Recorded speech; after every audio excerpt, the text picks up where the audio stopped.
visions through my dreams, seeing myself swimming in the universe. My ancestors gave me gifts to read cards, predict and heal.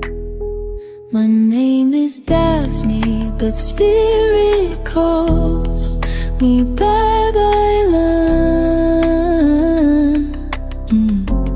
Angels communicate through numbers. Intuition is so deep.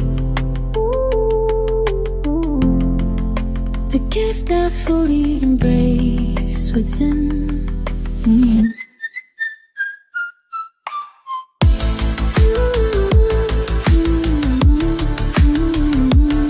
Hi everyone! Welcome po sa inyong Almost Personal Readings. Let's check kung ano ang nangyayari sa paligid-ligid.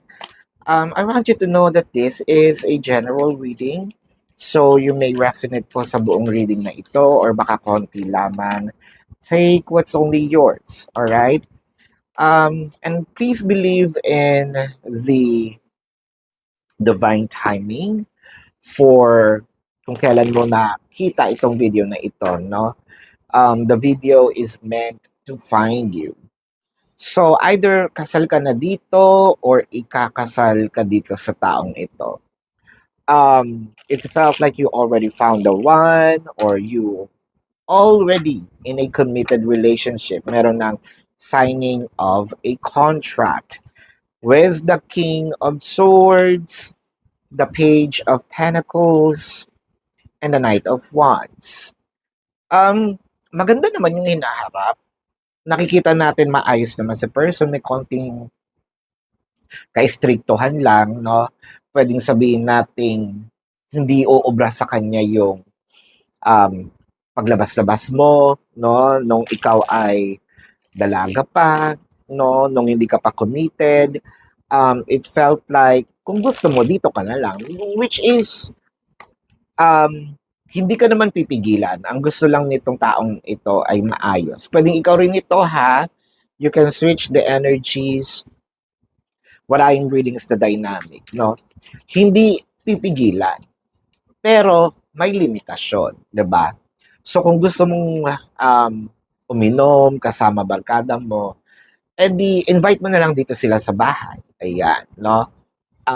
Kesa lumabas kayo, dito na lang. Nakikita ko, at least nakikilala ko din mga kaibigan mo. 'Di ba, mas makakatipid. With the Page of Pentacles, maraming pwedeng, I feel like marami kayong pwedeng puntahan dito, no? With the Knight of Wands. Chances are meron din dito mga pagkakataon na siguro na pag-uusapan, what if we migrate, no?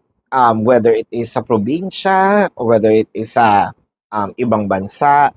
It felt like with the Knight of Wands, nakikita ko kasi yung sarili nating dalawa.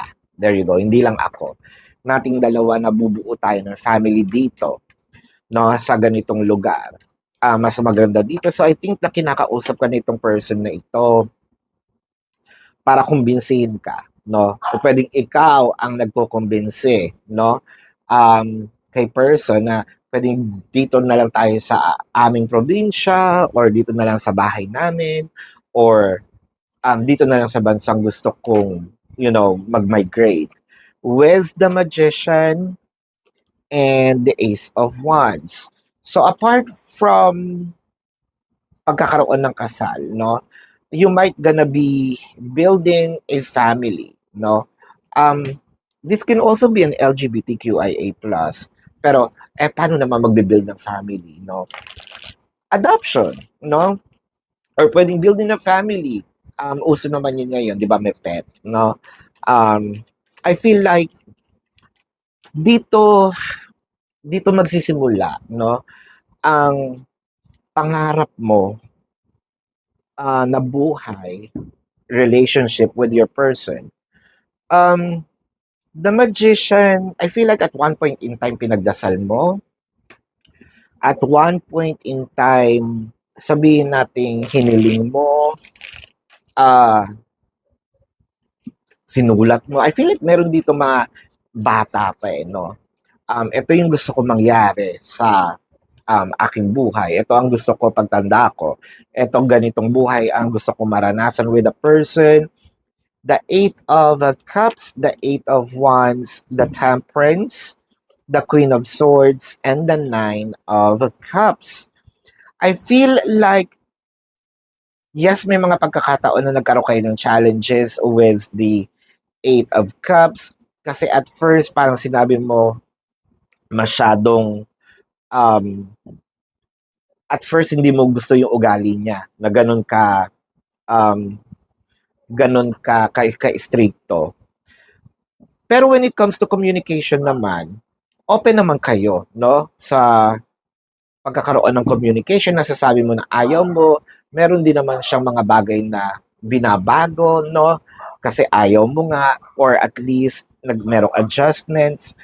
The Temperance and the Knight of Wands, nakikita natin dito may mga bagay din naman kayo mga pinupuntahan, or parang gusto mo na rin or gusto niyo na rin yung mga gusto mo.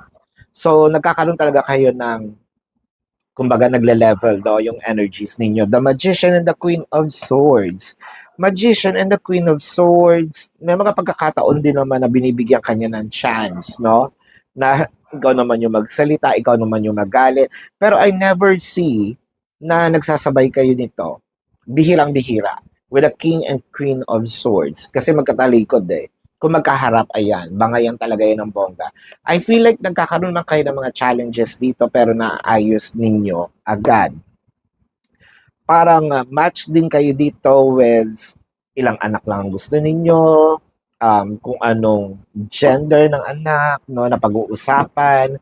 I'm seeing here, even to a point na kung saan mag-aaral. So parang napaka-advanced ninyong dalawa mag-isip. This is what we call the match made in heaven. Yes. Pero tingnan natin dito yung with the Eight of Cups. Eight of Cups is clarified with the Queen of Pentacles and the Four of Wands. So, parang nakikita ko medyo pinilit ka pa, no? Sa part na magpapakasal tayo, yung parang feeling mo hindi ka pa ready dun sa time na yon, hindi ka pa ready dun sa panahon na yon, pero ginawa mo pa rin. Walang pagsisisi dahil ang nakikita natin dito, maayos ang pagsasama, maayos naman yung nangyayari. Hindi ko sinasabing walang problema, no? There's no perfect relationship, pero madali yung nagagawa ng paraan. The King and Queen of Swords, medyo parehas lang kayo mainitin ng ulo, pero ang maganda doon, hindi naman bihirang-bihira magkasabay kayong nagagalit. Parang both of you knows parang how to make hilot, no, doon sa mga qualities na different kayo, no? Alam nyo kung paano i-adjust ito eh. Na pagbibigyan nyo ang isa't isa, no? Sa mga bagay na gusto niya, gusto mo, or probably nagkakaroon kayo ng middle, no? It's a win-win situation. Hindi ko kayang ng compromise. There you go. So this is your reading. So let's check the zodiac sign of your person. Pero bago po yan, kung kayo nakaka-resonate, let me know sa comment section. And kung meron kayong mga personal questions, kung ito na ba talaga yung taong para sa'yo, let me know. Sa description box ng video na ito, there is a link. Click the link, you will be routed to my website. Nandun po yung name, number, QR code, amount per questions. Take advantage of the 4 questions plus 1 kasi discounted po yun. And if you want to book a private reading, ayan, nandun din po yan sa description box. So, let's check now the zodiac sign of your person. This can be their sun sign or a placement in their chart. Leo, Taurus, Pisces, Aries, Sagittarius, Gemini. I am seeing Scorpio. Leo is very dominant, no? I am seeing Sagittarius, Aries, Virgo, Capricorn, Aquarius, nasabi ko na, Libra. This is your reading. Maraming salamat. Love and light. Namaste. See you po sa susunod na readings. Goodbye.